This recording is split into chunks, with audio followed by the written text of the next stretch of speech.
60, The Answer. Now, from the Signature Bank Studios.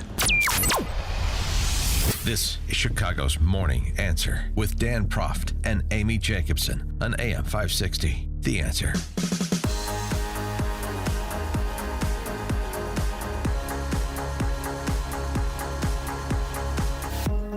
Top of the morning, Dan and Amy. This statement from Mark Cuban is going to go down as one of the dumbest statements of this cycle, maybe any cycle.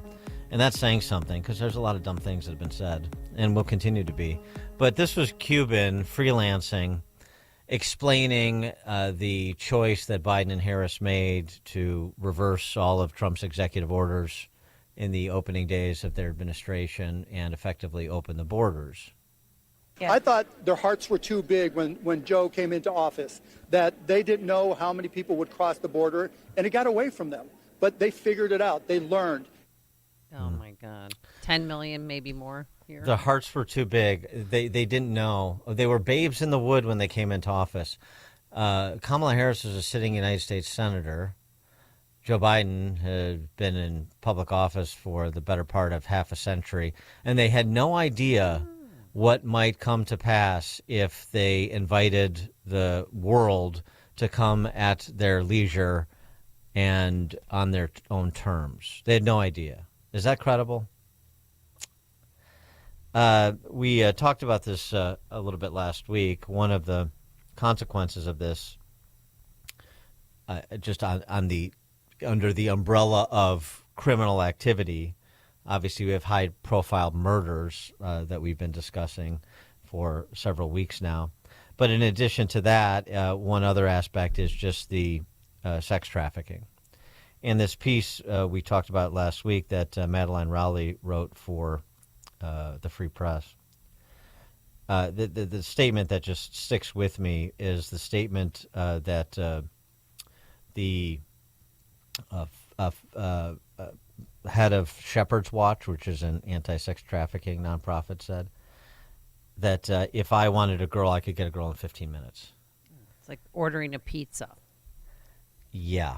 And we talked a little bit earlier in the show now, and I'm not saying this is the only outfit, but one of the outfits that is engaged in this, Tren de Aragua, the international gang in Venezuela, how they're set up in Juarez, Mexico. Daily Mail was reporting this, set up in Juarez, Mexico, and they have all these outposts running through Texas, east to Miami and north to small town Wisconsin.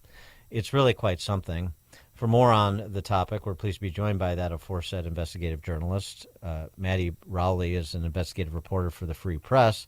She joins us now. Maddie, thanks for joining us. Appreciate it. Thanks so much for having me. It's great to be here. So, one of the things in your piece too, talking about sex trafficking, was the assessment by these leaders of nonprofits that work in this space to try to combat sex trafficking operations, is that they estimate that it's increased threefold under Biden and Harris, right? That's correct. And, it's actually not an estimation. I FOIA'd the federal government for what are called child eligibility letters. And these are letters given by the government to foreign national children who have been trafficked, whether that's trafficked in their countries of origin, trafficked on the way to the United States, or trafficked within the U.S. That includes labor and sex trafficking. Often it could be both. A lot of these kids are what's called cross-victimized. So the number of child eligibility letters that were given to children since the Trump administration have tripled under Biden, with that number topping 2,200 child eligibility letters given in 2022. The numbers for 2023 are still being counted. But, that's a huge increase. And, 10 million people have illegal immigrants have crossed the border. So, unfortunately, that number is not too surprising. So tell us how it works. What's their modus operandi? In terms of the government or no, the many traffickers from Mexico or El Salvador or Cuba or Venezuela. So, I mean, this is a business for them, especially when we're talking, Venezuelan gang Tren de Aragua, which Dan just mentioned. Human trafficking is a business. What happens is, in a lot of the cases that I researched, they will bring and smuggle women and children across the border for a fee, promising them, jobs and education, etc., and only to turn around and force them into prostitution to pay off their debt. There was one case that there was a sex trafficking ring, a Venezuelan sex trafficking ring, Tren de Aragua, busted in Baton Rouge. And the victim they rescued was working on paying off a $30,000 debt. Right, and the other thing too, I mean, just in terms of the exploitation of migrants as well, with the sex trafficking, this was mentioned by Grady Judd, the Polk County Sheriff, when he announced a big sting operation and a bunch of arrests, 157 arrests last week, that included a couple of dozen illegal immigrants. And he made the point too, which is an important one, that some of it is the promise of easy money. Some of it is paying off a coyote or paying off some debt. And some of it is like, forcible, like you're going to do this or we're going to, kill your family back in your home country. Exactly. And that's exactly right. There was one case where the police actually rescued a victim, and she chose to stay and continue being trafficked because she was so afraid. And she had been threatened by her traffickers that they would kill her family back in Venezuela, her country of origin. So, these people are coerced, they're scared, they don't know how to leave their situations. And that's why I firmly believe that the child eligibility numbers, for example, from 2022, the 2,200 letters that were given up, that number is low. That's just the number of kids who were able to escape their traffickers. There have been 500,000 kids who have crossed the border unaccompanied since 2021. 32,000 of whom ICE reported did not show up for their court dates. So where are the kids? That's another question. And a lot of these kids have unfortunately fallen through the cracks. I think that's something else that's important here is that when I was speaking to an NGO who works with these kids who have been trafficked, a lot of the times these kids, falls to the state to take care of them, because once they leave the federal government's care, they're no longer the federal government's responsibility, and they are now the state's responsibility. They had a record number at 57 crossed the other day into, I believe it was California, with unaccompanied minors. What is the process? Where do they go from there? So when an unaccompanied child crosses the border, they are then processed, and they are under the Office of Refugee and Resettlement Care. The Office of Refugee and Resettlement contracts with a number of NGOs or non-governmental organizations that run large shelters all throughout the U.S. So these kids are then brought to one of these shelters where they stay until their quote-unquote sponsor can be vetted. Sometimes, they say oftentimes the sponsor is a family member or a friend, meaning they're let go and given to a family member or friend. But many times they are handed over to someone they do not know at all. These are called Category 3 sponsors, and the government is charged with vetting these sponsors, specifically the Office of Refugee and Resettlement. And I think what's very important to understand here is the Office of Refugee and Resettlement is not a law enforcement agency. So we recently have a government watchdog report saying that of a sample of 343 unaccompanied children, they found that 19% of them were handed over to sponsors who were still waiting for their FBI fingerprints to come back. So this just proves that the government and the Office of Refugee and Resettlement is not doing a good job vetting the sponsors for these kids. And that leads me to speaking to an immigration lawyer, and like I said, a woman who works at one of these NGOs with these trafficked kids, who had told me that, these kids' sponsors are trafficking them, and they're also trafficked by other adults living in the home with that sponsor.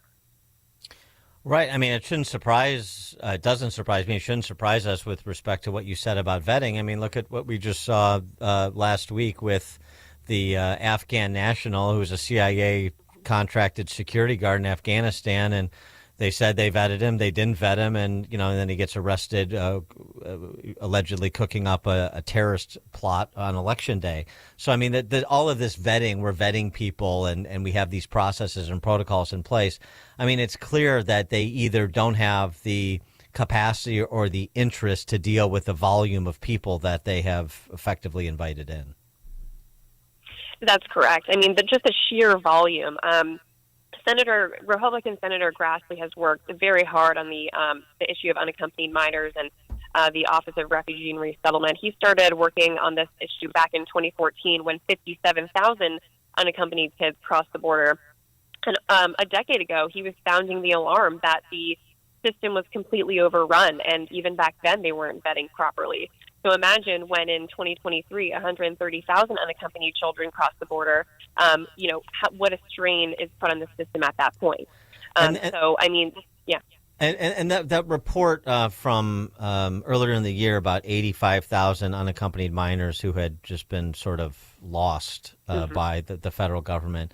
What are we to understand about that? I mean, how does that work if you're in the Office of Refugee Resettlement and then you're handed over, you're in a shelter, you're handed over to a sponsor, or maybe you're handed over to a state agency if you're no longer, like you said, in the federal government's care.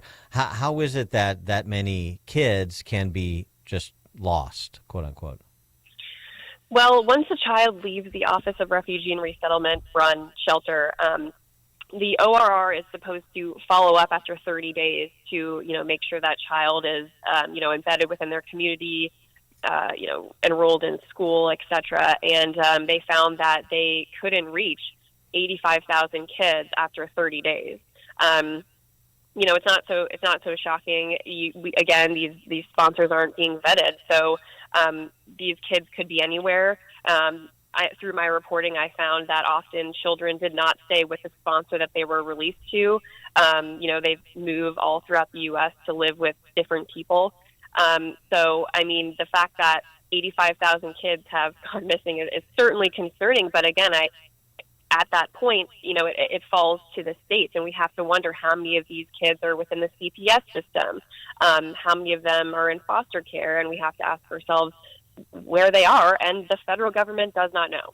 Mm-hmm. And then at the state level, you're dealing with agencies that are notoriously bad at sort of the same type of work, like DCFS in the state of Illinois. So I don't know how much help that is. The nonprofits that you mentioned a couple times, you did a piece earlier over the summer about the nonprofits that are making millions off of billions off of resettling illegal immigrants. Can you provide some more detail on that and who these nonprofits are? Sure. So for that piece, I mostly focus on what we were talking about, the NGOs that are in charge of sheltering these unaccompanied children who cross the border. But as you said, there are other dozen more NGOs who are in charge of resettling them all throughout the county. So sheltering and resettling are two different things, but same vein.